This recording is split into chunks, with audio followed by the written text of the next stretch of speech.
Free meditation class. সবাই নিজ নিজ গুরুকে আশ্রয় করে নাও, স্মরণ করে নাও। জয় যোগীরাজ, জয় গুরুদেব। অখণ্ড মণ্ডলাকারং ব্যাপ্তং যেন চরাচরং তৎপদং দর্শিতাং যেন তস্मै শ্রী গুরুবে নমঃ। অজ্ঞানতিমিরান্ধস্য জ্ঞানাঞ্জন শলাকয়া চক্ষুরুন্মিলিতং যেন তস্मै শ্রী গুরুবে নমঃ। জয় প্রভু। মহান যোগীগণ তাহাদের অনুগত শিষ্যের উপকারার্থে অনেক সময় তাহাদের রোগ নিজ শরীরে টানিয়া লইয়া অনুগতকে রোগ মুক্ত করিয়া থাকেন। ইহাকে তাহাদের অহেতুকী কৃপা বলিতে হইবে। যোগীরাজকেও এইভাবে ভক্তদের উপকারার্থে বহুবার করিতে দেখা গিয়াছে। তাই তিনি বলিতেন, অনন্ত মহাকাল যাহা অবিচ্ছেদ্যভাবে চলিয়াছে তাহা অখণ্ড। অনন্ত মহাকাল তাহা অখণ্ড, খণ্ড নহে। কেবলমাত্র শ্বাস প্রশ্বাসের টানা ফেলার মাধ্যমে সেই অখণ্ডকে, সেই অখণ্ড কালকে খণ্ড বলিয়া মনে হয়, কিন্তু প্রকৃতপক্ষে তাহা খণ্ড নহে।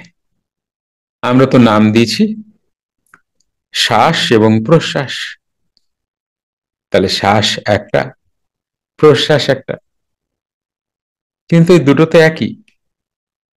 আবার শ্বাস যেন মনে হয় ভেতরে গেল, ভেতরে গিয়ে কোথায় যেন খণ্ড হলো, আবার সেই শ্বাসটা বাইরে আসলো, বাইরে এসে কোথায় যেন খণ্ড হলো, আবার শ্বাসটা ভেতরে ঢুকলো, ভেতরে গিয়ে কোথায় যেন মানে বিচ্ছেদ হলো, আবার প্রশ্বাস রূপে যখন বেরিয়ে আসছে, তাই না, এসে যখন শ্বাস হয়ে উঠছে, তো প্রশ্বাস আর শ্বাসের মাঝখানে আমাদের মনে হয় এটা খণ্ড, কিন্তু এটা এটা খণ্ড না। শ্বাস এবং প্রশ্বাসের মাঝখানে যেটা আছে এটাকে স্থির বা স্থিত পদ বলে, বা স্থির, স্থিরত্ব আছে, ওই জায়গাটায় স্থিরত্ব আছে। বাকি তো চঞ্চল। তাহলে চঞ্চলতা কতটা? অনেকটা। শ্বাস ঢুকছে, চঞ্চলতা, হ্যাঁ, এবার আবার বেরিয়ে যাচ্ছে। এই যে শ্বাস ঢুকে যখন বেরিয়ে যাচ্ছে একটুখানি, সে টাইমই বলা যাবে না, সেকেন্ড, মিলি সেকেন্ড, এগুলো কিছুই বলা যাবে না। ফ্রি মেডিটেশন ক্লাস প্রতি রবিবার রাত 8টা থেকে 9টা অবধি জুম অনলাইনে। আবার দেখো চঞ্চলতা। তাহলে চঞ্চলতার মধ্যে থেকে আমি কি খুঁজছি? স্থিরত্বকে। সেই স্থিরত্বকে আমি ধরতে পারছি না, আমি বুঝতে পারছি না। এই স্থিরত্বকে বুঝলেই তো হয়ে গেল, ধরলেই তো হয়ে গেল। স্রেফ অজপা জপ যেটা চলছে হংসরূপে, একে খেয়াল করলেই মানুষের তিনি ব্রহ্ম। এই অজপাকে যদি বোঝা যায়, এই অজপাতে যদি থাকা যায়, এই হংস জপে যদি থাকা যায়, তাহলে সে ব্রহ্ম। অখণ্ডভাবে যদি থাকা যায়, তাহলে সে ব্রহ্ম।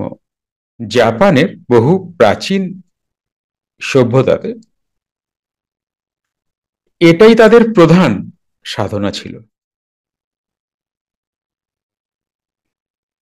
তাহলে এই যে শ্বাস এবং শ্বাস উঠল, প্রশ্বাস হয়ে বেরোচ্ছে, শ্বাস উঠে যে প্রশ্বাস হয়ে বেরোচ্ছে, এই উঠে যেখানে গ্যাপ, ওটা অ্যাকচুয়ালি গ্যাপ আমাদের মনে হয়, কিন্তু ওটা সম্পূর্ণ, ওটা অখণ্ড, ওটা খণ্ড নয়। ওকেই অনুভব করতে হয়, তবেই তুমি হংস জপ করবে বা অজপা জপ করতে পারছো। নচেত মানুষ অজপা জপ করতে পারে না, এ কন্টিনিউ চলতে থাকে, আপনি আপ হতে থাকে। আসলে অজপা জপ না, করাই যায় না, একে ধরা যায়। কথাটা যদি ঠিক বলি, তবে অজপা জপ করা যায় না, ধরা যায়। আর এটা ক্রিয়াযোগীরা ধরে থাকেন এই অজপা জপকে, মানে হংস যে জপটা হচ্ছে। বা তুমি একে সোহংও বলতে পারো, সোহং এটাও বলতে পারো, একই জিনিস। ভ্যারাইটিস তার স্তর এবং ভ্যারাইটিস তার নাম।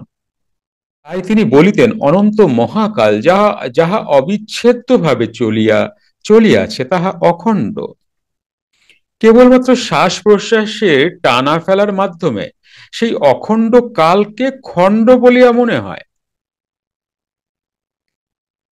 তাহলে এখানে আরেকটা অ্যান্সার তোমরা পেলে। কাল কি?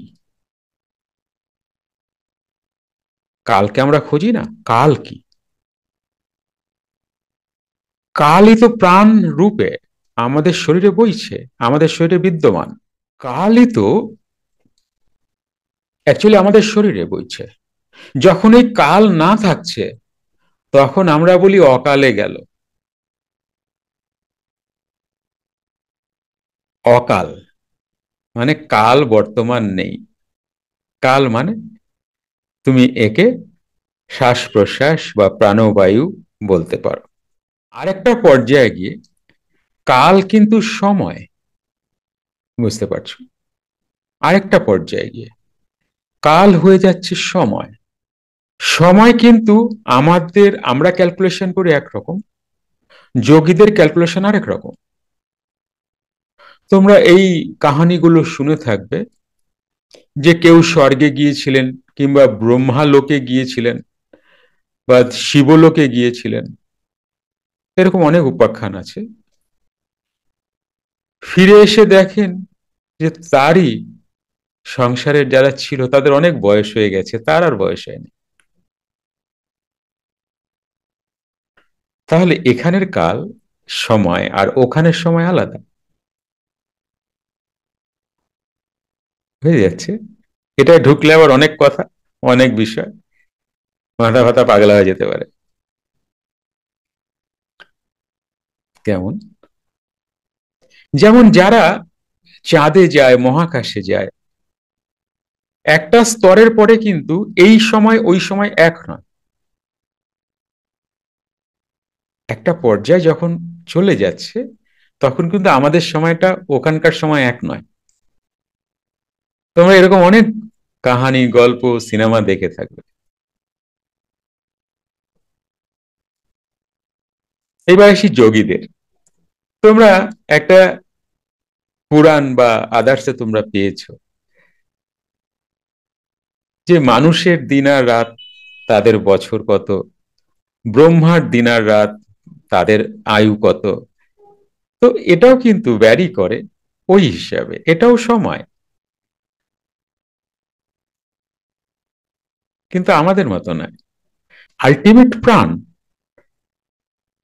প্রাণই তো বইছে বলে সময়কে নির্ণয় করা যাচ্ছে। কেবলমাত্র শ্বাস প্রশ্বাসে টানা ফেলার মাধ্যমে এই অখণ্ড কালকে খণ্ড বলিয়া মনে হয়, কিন্তু প্রকৃতপক্ষে তাহা নহে। সেই মহাকাল ঘটস্থ